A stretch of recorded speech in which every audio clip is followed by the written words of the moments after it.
Picture this, you're getting away from your daily routine, struggling over assignments, a test, or your midterm grades, and you get the chance to go traveling, whether it be on a beach with crystal blue water seeking parasailors and dolphins, or the top of a mountain seeking a beautiful piece of land that you wouldn't see in your backyard. According to Middle Class Dad, at least 40% of Americans take at least one vacation a year. That's 100 million Americans taking vacations. If you have any chance to get out of our Hoosier city, you will learn a lot seeing the outside country. I have had opportunities to go explore the West Coast, including Hollywood, the Grand Canyon, Mount Rushmore, as well as Mexico and the Philippines. I have gotten to learn the different types of lifestyles that we do in America that differ from the Philippines. During my 10-day trip to the Philippines, we were able to go meet my brother's fiance, and she had a special itinerary that she wanted us to do. Now, when we think of traveling, we think of beautiful places like this, but what we don't realize is that every beautiful place has its flaws. As we land and got our Grab, which would be like an Uber that we have in the States, we noticed a little girl at a stoplight walking up and down the busy traffic of Philippines.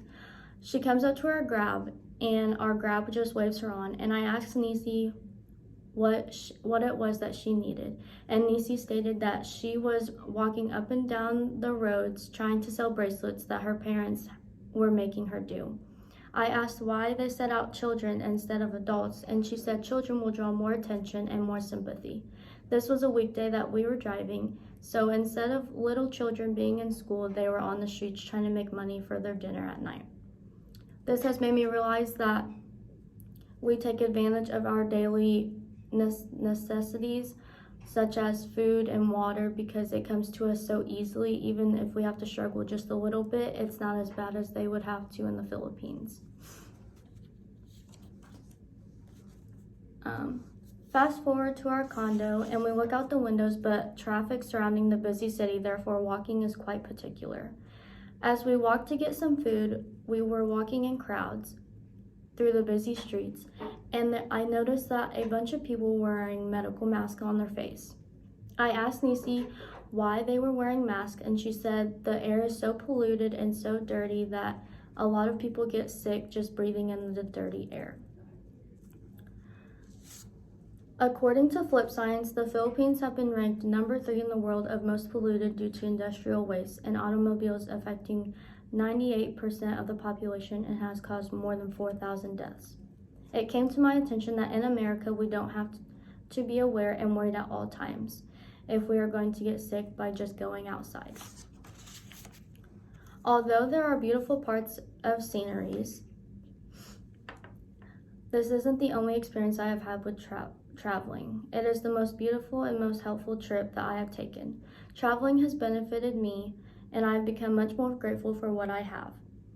I have never been really exposed to a lot. Being adopted from China, I've just lived a normal, happy, healthy life, and just getting out of my comfort zone and going to the Philippines really showed me what I do have and what I couldn't have had I stayed in China. I have realized that we take a lot of things for granted, and this trip has showed me that not everybody has it as easy as we do, especially here in the States. I got to meet a bunch of different people who have been so helpful and generous throughout my trip. I hope you get out of your comfort zones, mess up your daily routines every now and then, and have fun exploring and learning different lifestyles that we make the world as a whole.